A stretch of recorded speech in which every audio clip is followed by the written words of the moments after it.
Hello viewers, logics and accounts में स्वागत है आपका। आज हम क्या करेंगे? आज हम करेंगे जब कंपनी अकाउंट्स में शेयर्स के टॉपिक में ही एक इम्पॉर्टेंट, वेरी इंपॉर्टेंट, जिसका अक्सर एग्जामिनेशन में क्वेश्चन आता ही है, बैलेंस शीट बनाना। ठीक है, बैलेंस शीट में भी पर्टिकुलरली हम जो फोकस करेंगे ना, शेयर कैपिटल में करेंगे। ठीक है, बनाने से पहले कुछ इंपॉर्टेंट बातें हम डिस्कस करें। ठीक है, सबसे पहले जो कंपनी की बैलेंस शीट बनाई जाती है वो वर्टिकल फॉर्म में बनाई जाती है।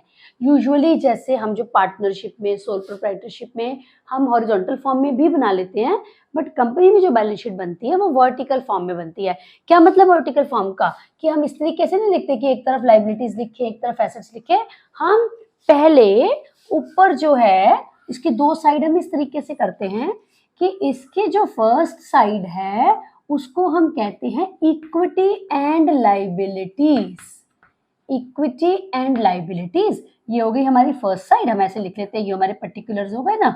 पर्टिकुलर्स में जो हमारी पहली साइड है वो हमने ले ली इक्विटी एंड लायबिलिटीज। जैसे उसमें सोल प्रोप्राइटरशिप में, पार्टनरशिप में हम कहते हैं लायबिलिटी साइड, यहाँ हम बोलते हैं इक्विटी एंड लायबिलिटी साइड। ठीक है, ऐसे ही जो हमारी दूसरी साइड होती है, इक्विटी एंड लायबिलिटी साइड के अंदर चीजें आती हैं वो हम अभी डिस्कस करते हैं।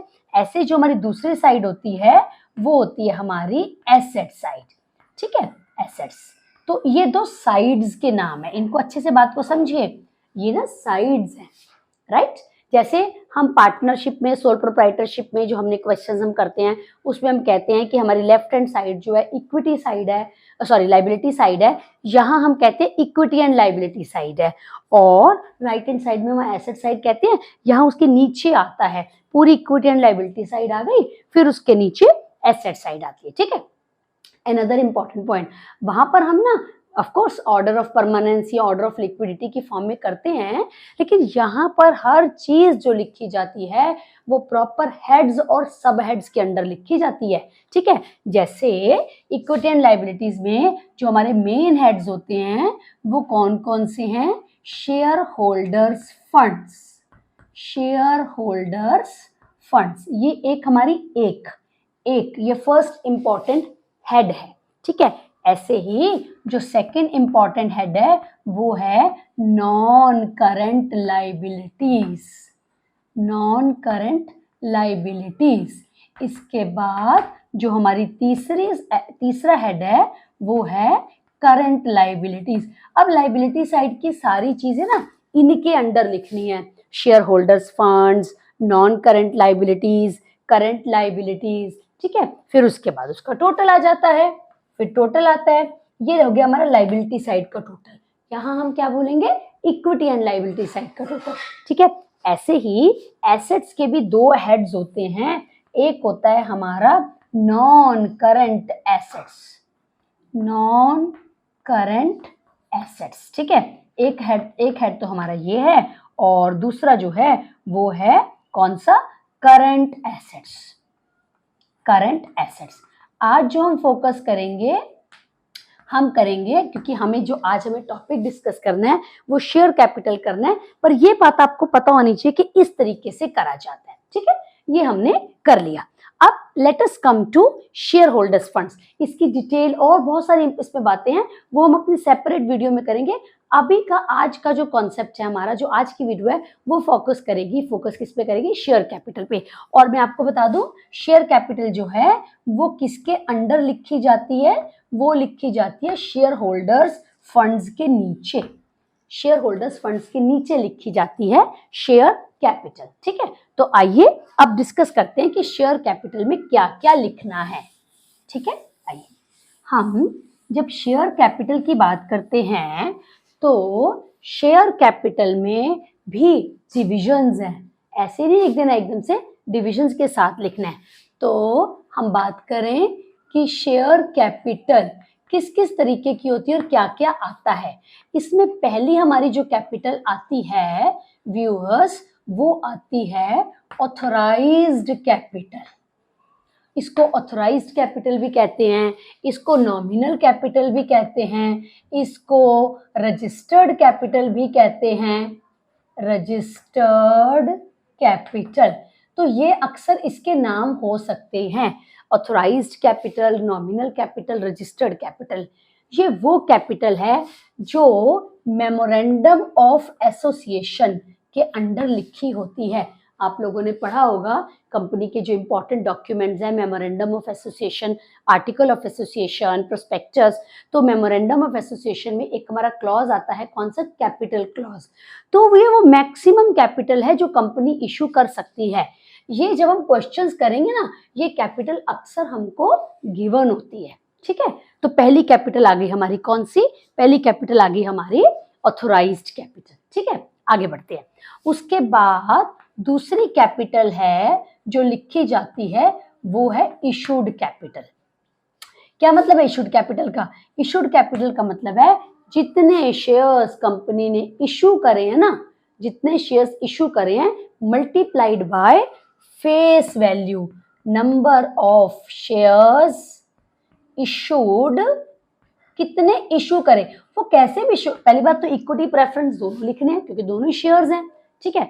नंबर टू चाहे वो हमने प्रमोटर्स को इशू करे, चाहे पब्लिक को इशू करे, कैसे भी करके इशू करे, चाहे हमने काइंड में करे, कैश में ना करके काइंड में करे, माने एसेट्स खरीदी बदले में शेयर्स दिए, तो कैसे भी शेयर्स आपने इशू करे, multiplied by their face value, I mean to say face value of each share, वो लिखना है आपने, ठीक है।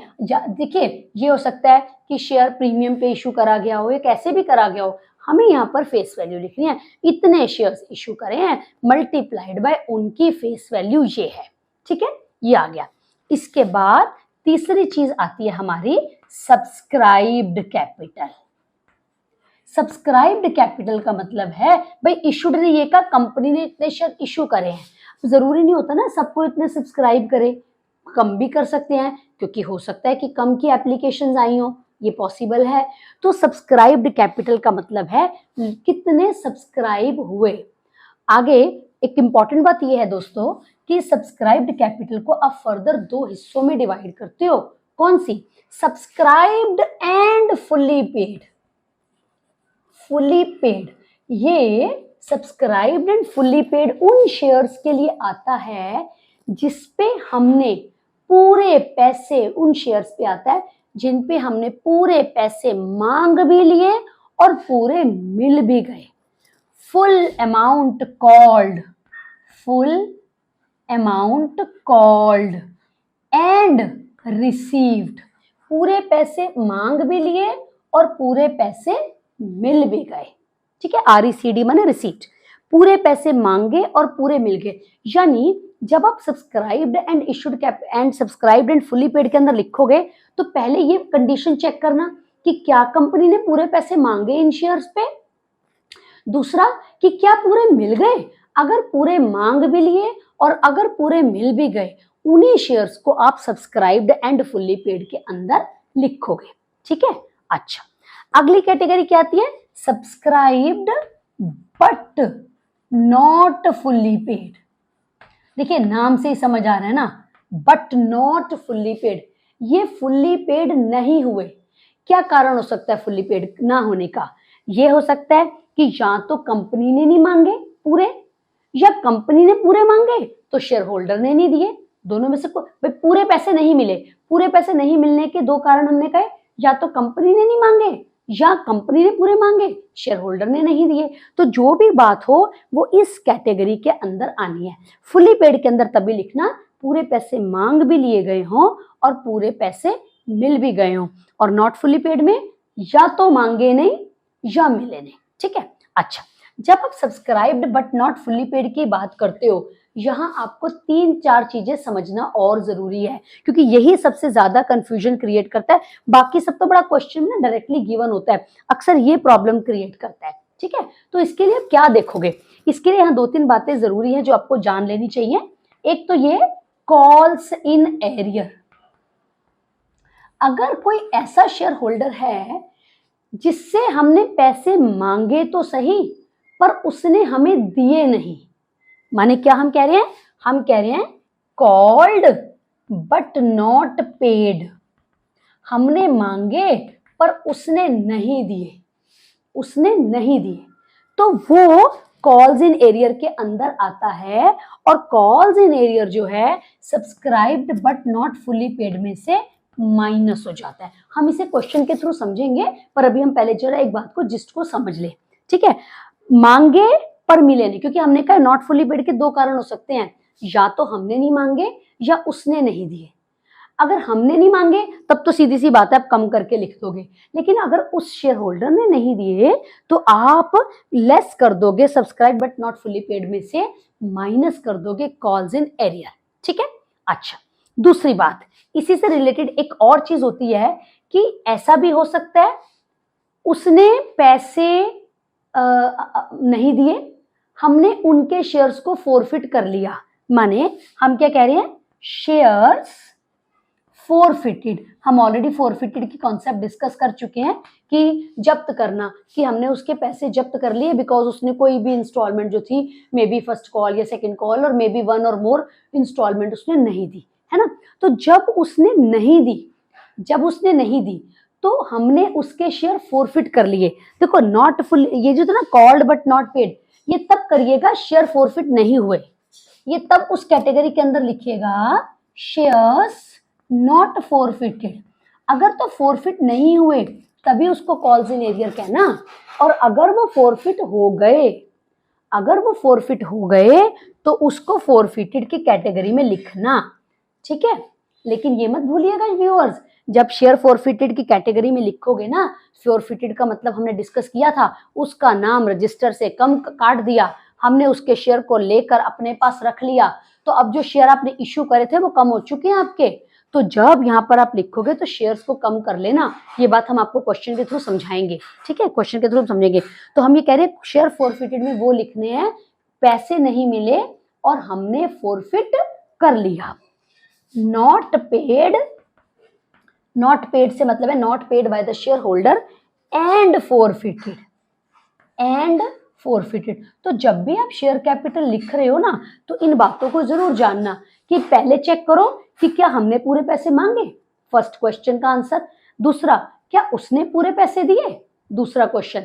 अच्छा, अगर नहीं दिए तो क्या हमने फोरफिट करा, अगर कर लिया फोरफिट तो फोरफिटेड की कैटेगरी में, हालांकि इसमें भी एक वेरिएशन और अभी हम डिस्कस करते हैं, ठीक है। और अगर फोरफिट नहीं किए तो कॉल्स इन एरियर माइनस होता है, शेयर फोरफिट प्लस होता है, लेकिन प्लस ना इस तरीके से नहीं होता, अलग से लिखा जाता है शेयर फोरफिटेड, ठीक है, अलग से। ये नहीं कि हम कह रहे हैं subscribe but not fully paid में ऐड कर दो, अलग से नीचे बना देते हैं शेयर फोरफिटेड। तीसरी चीज आती है कि क्या फोरफिट करके री इशू कर दिया, ये भी, क्योंकि देखिए तीन चीजें हैं, हमने फोरफिट नहीं करे, हमने फोरफिट कर लिए, और तीसरा ये हो सकता है हमने री इशू भी कर दिया। अगर हमने री इशू करा हुआ है, जैसा कि हमने री इशू वाले कॉन्सेप्ट में देखा था, शेयर फोरफिटेड तब लिखना जब री इशू नहीं हुए, नॉट री इशूड। और अगर री इशू हो गए, री इशू हो जाने का मतलब है अब तो आपने शेयर किसी और को दे दिए, जब आपने किसी और को शेयर दे दिए अब तो वो इशूड बढ़ गए ना, तब तो ना इस कैटेगरी में जाएंगे ना इस कैटेगरी में जाएंगे, वो वापस से सब्सक्राइब कैपिटल में ऐड हो जाएंगे। बात को समझिए, तीन सिचुएशंस हमने कही हैं। पैसे नहीं दिए तो अब हमने चेक करा, हमने क्या करा, हमने फोरफिट करा, अगर नहीं करा तो कॉल्स इन एरियर में जाओ, अगर फोरफिट कर लिया तो फोरफिटेड में जाओ, अगर फोरफिट करके री इशू भी कर लिया तो वो कैपिटल रिजर्व का हिस्सा बन जाता है जो गेन होता है, और शेयर वापस से बढ़ जाते हैं, ठीक है। हम इन बातों को क्वेश्चन के थ्रू अब लेते हैं, और इस पर हम अच्छे से वीडियोस और भी डालेंगे ताकि आप इसको देखिएगा, ये बहुत इंपॉर्टेंट टॉपिक है जो आपको आना चाहिए। चलिए हम अब इस बात को क्वेश्चन के थ्रू लेते हैं, राइट। एज यूजुअल हम जैसे बार बार कहते हैं, क्वेश्चन आपका लिंक आपको नीचे मिल रहा होगा डिस्क्रिप्शन में, वहां से लिंक देख लीजिएगा क्वेश्चन का। वैसे समरी फॉर्म में हम क्वेश्चन को लिख भी रहे हैं। आइए डिस्कस करते हैं क्या है क्वेश्चन। क्वेश्चन ये कहता है, A limited had an authorised capital of ₹200 lakh divided into equity shares of ₹100 each. 200 lakh रुपए की कैपिटल है ना, और 100 रुपए का शेयर है, इसका मतलब 2 लाख शेयर्स हो गए, 2 लाख शेयर्स हो गए, 100 रुपए का शेयर है। तो यानी इशूड कैपिटल गिवन है। देखिए व्यूअर्स, आप बैलेंस शीट को बनाएंगे कैसे? बैलेंस शीट को आपने इस तरीके से बनाया, ये मेरे आ गए यहाँ पर हमने लिखा इक्विटी एंड लायबिलिटी साइड, ये हो गई हमारी इक्विटी एंड लायबिलिटी साइड, ये आ गई। इसके अंदर नोट नंबर डालेंगे हम, नोट नंबर, और यहाँ हम लिखेंगे अमाउंट, ठीक है। तो इक्विटी एंड लायबिलिटी साइड में पहली हेड हमारी कौन सी आ गई? Share holders funds, share holders funds.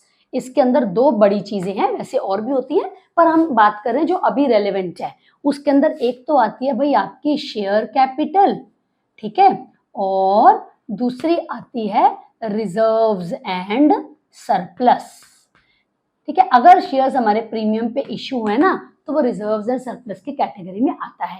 वहां पर हेड जैसे हमने कहा था ना, securities premium reserve, securities premium भी लिख सकते हो, सिक्योरिटी प्रीमियम रिजर्व भी। आप शेयर कैपिटल की पूरी कैलकुलेशन आप नोट नंबर में दोगे। ये कॉलम होता है हमारा नोट नंबर का और ये कॉलम होता है अमाउंट का। तो पूरी कैलकुलेशन आप यहाँ नहीं शो करोगे, आप सीधा सीधा क्या करोगे, आप वर्क मतलब नोट्स टू अकाउंट्स बनाओगे, वो लिखोगे। तो चलिए हम नोट्स टू अकाउंट्स इस तरफ बनाते हैं। ऊपर हेडिंग डाल दीजिए, ये हमारा हो गया। यहां हमने कहा नोट्स टू अकाउंट्स, क्योंकि इसकी ना बहुत सारी कैलकुलेशन होती है तो हम उसको नोट्स टू अकाउंट्स में बनाते हैं। क्या होते हैं notes to accounts? Notes to accounts होते हैं कि भाई सारी डिटेल आप बैलेंस शीट में नहीं दे सकते, क्योंकि हर एक चीज लिखते जाओगे तो बैलेंस शीट को पढ़ना समझना मुश्किल होगा। तो हम यहाँ मेन बात लिख के उसकी सारी डिस्क्रिप्शन जो होती है नोट्स टू अकाउंट्स में देते हैं। हम नोट नंबर 1 डाला है, 1 में हम शेयर कैपिटल को शो करेंगे, ठीक है। तो आइए हम लिखा 1, क्योंकि ये 1 नंबर है तो 1 यहाँ पर मैंने लिख दिया शेयर कैपिटल, वही जो वहां लिखा था शेयर कैपिटल। अब उसकी डिस्क्रिप्शन हम यहाँ पे शो करते हैं, ठीक है। कैसे? सबसे पहले हमने जैसा बताया था, पहले हम कौन सी कैपिटल लिखते हैं? पहले हम लिखते हैं ऑथराइज्ड कैपिटल, ठीक है। ये हमें क्वेश्चन में गिवन होती है। देखिए साफ साफ लिखा हुआ है 200 लाख रुपए की कैपिटल है, यानी 2 लाख शेयर्स हैं, 100 रुपए का शेयर है। तो हमने यहाँ पर कहा 2 लाख, चाहे ऐसे लिख लीजिए, 2 लाख इक्विटी शेयर्स, इक्विटी इक्यू लिख दिया मैंने, शेयर्स के लिए एसएच लिख दिया, at the rate of ₹100 each, 100 each. 2 lakh share 100 रुपए के हिसाब से कितने के बन गए? 200 लाख रुपए, ठीक है। 200 लाख। आई एम श्योर इसमें आप गलती मत करिएगा, एक बार चेक कर ले हमने ठीक अमाउंट लिखा है। एक सेकेंड, हमने कितना लेना है? हमने लेना है 200 लाख, ठीक है। ये हमारा आ गया 200 लाख, ओके। इसको आप डबल अंडरलाइन कर दीजिए। डबल अंडरलाइन का मतलब है कि इसका टोटल फाइनल टोटल में नहीं आएगा, ठीक है। अच्छा, ये ऑथराइज कैपिटल हो गया। इट ऑफर्ड, ऑफर करे लोगों को 1 lakh shares at A premium of 10%, 1 lakh shares offer करे। तो ये किसका गया? यानी ये शेयर्स हमने इशू करे, तो यहां पर मैंने कह दिया इशूड कैपिटल, ठीक है। Issued capital, authorised, issued. कितने शेयर्स इशू करे? इशू करे हमने कितने? 1 lakh shares, 1 lakh equity shares at the rate of ₹100 each. तो 1 लाख को 100 से मल्टीप्लाई करा तो कितना आ गया? 1 करोड़ आ गया, ठीक है ना। ठीक है, 1 लाख 1 करोड़ आ गया।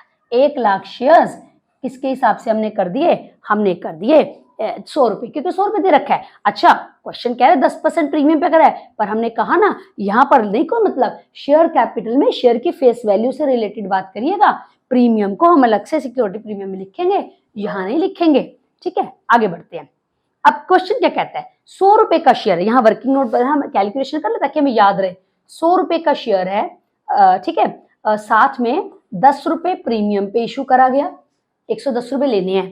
का क्वेश्चन कहते हैं the final call of ₹20 has not been made.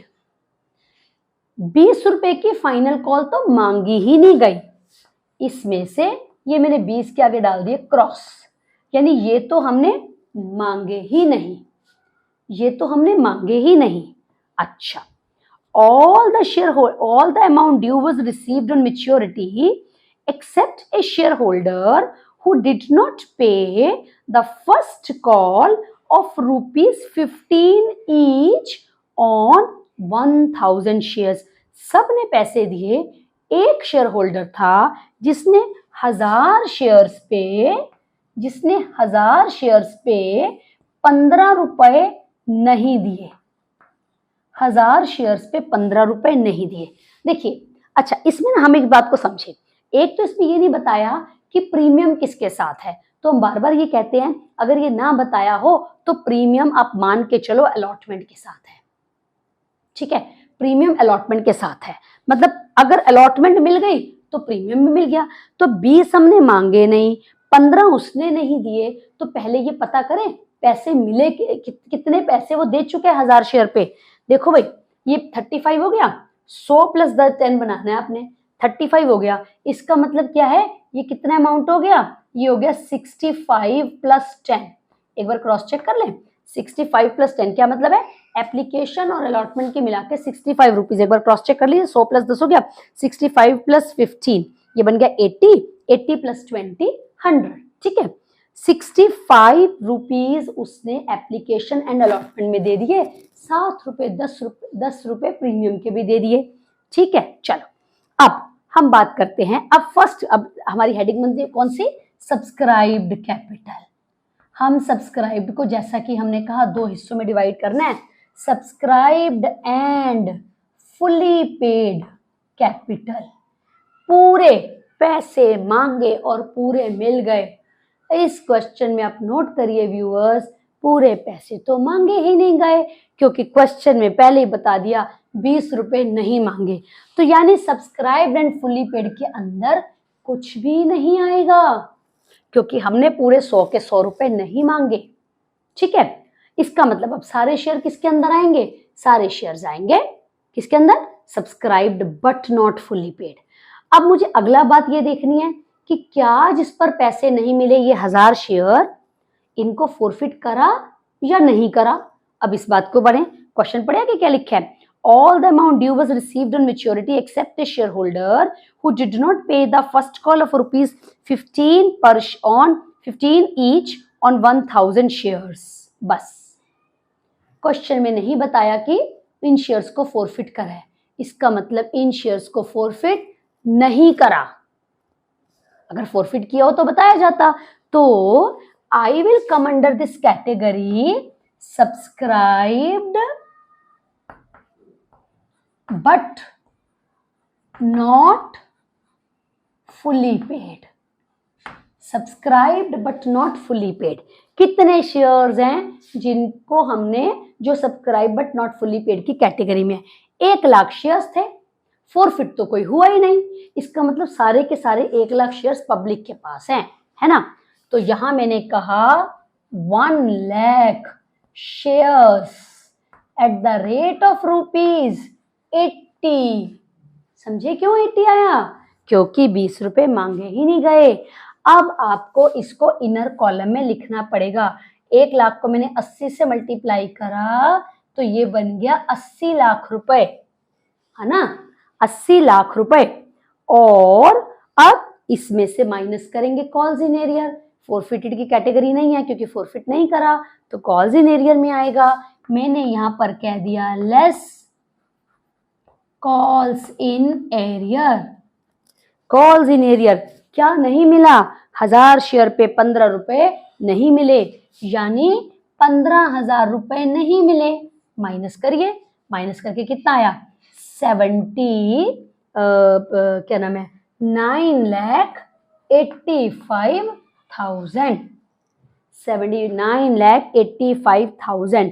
बस इसके टोटल में तो शेयर कैपिटल टोटल में तो यही आएगा। तो यहां मैंने कह दिया शेयर कैपिटल में 79,85,000, ये वैल्यू मैंने ये वाली लिखिए जो इसका टोटल में फुली पेड में कुछ था ही नहीं, तो बस इन दोनों का टोटल करा, यही आ गया 79,85,000। अच्छा, अब पॉइंट आता है कि फिर रिजर्व्स कहाँ जाएंगे, वो जो सिक्योरिटी प्रीमियम कहाँ जाएगी, वो यहाँ जाएगी भाई। क्या क्वेश्चन में अब चेक, सिक्योरिटी प्रीमियम कौन सा लिखते हैं, सिक्योरिटी प्रीमियम वो वाला अमाउंट लिखते हैं जो कंपनी ने रिसीव कर लिया। इस क्वेश्चन में पूरे के पूरे 1,00,000 शेयर्स पे आपको 10 रुपए का प्रीमियम मिला, क्योंकि ये जो 1000 शेयर पे नहीं मिला, फर्स्ट कॉल नहीं मिली, इसने भी प्रीमियम के पैसे दे दिए। हमें कैसे पता है, हमें ऐसे पता है क्योंकि प्रीमियम जो है अलॉटमेंट के साथ था, क्वेश्चन में कुछ बताया नहीं तो अलॉटमेंट के साथ था, अलॉटमेंट तक के पैसे वो दे चुका है। माने व्हाट आई विल से, हम चाहें तो इसको ऐसे नोट नंबर 2 बना के लिख लें, बट क्योंकि ज्यादा लंबी कैलकुलेशन नहीं है तो हम यहाँ भी शो कर देते हैं सीधा। 1,00,000 shares at the rate of ₹10 each, सबसे मिला है तो 10 लाख रुपए ये आ गया। ठीक है, तो इन टोटल कितना हो गया, इन टोटल आ गया 89,85,000। ठीक है, 89,85,000 ये आ गया लाइबिलिटी साइड का टोटल। इतना ही एसेट साइड का आएगा अगर हम कैश एट बैंक को लिखेंगे करंट एसेट्स के अंडर। ठीक, उसको हम अब धीरे धीरे इस वीडियोस के थ्रू और भी समझेंगे। आज का जो हमारा फोकस था वो ये था कि बैलेंस शीट बनाते समय शेयर कैपिटल को कैसे लिखना है। तो व्यूअर्स, हमने 3 बातें करी, 3 पॉइंट्स इसके बताए, ऑथराइज कैपिटल, टोटल कैपिटल जो क्वेश्चन में गिवन होती है, मैक्सिमम कैपिटल जो मेमोरेंडम ऑफ एसोसिएशन में लिखी हुई है, इशूड कैपिटल, तीसरा सब्सक्राइब कैपिटल। सब्सक्राइब को 2 हिस्सों में डिवाइड कर दीजिए, subscribed and fully paid, subscribe but not fully paid. सबसे ज्यादा इंपॉर्टेंट होता है कॉल्स इन एरियर और शेयर फोरफीचर को पहचानना।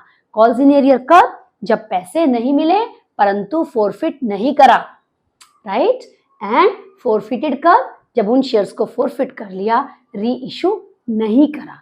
हम अपने अगले वीडियो में इन पॉइंट्स पर फोरफिटेड और कॉल्स इन एरियर यानी कि जिनको फोरफिट कर लिया, री इशू कर दिया, इन कॉम्प्लिकेशंस को और अच्छे से समझेंगे। ठीक है, मेरा ख्याल है आपको ये समझ में आया होगा। देखिए, अच्छे से देखिए, हमारे चैनल को लाइक करना, सब्सक्राइब करना नहीं भूलिए। हमारे नेक्स्ट वीडियो का वेट करिए, उसके अंदर और अच्छे अच्छे पॉइंट्स हम लेकर आएंगे। Till then, goodbye everyone.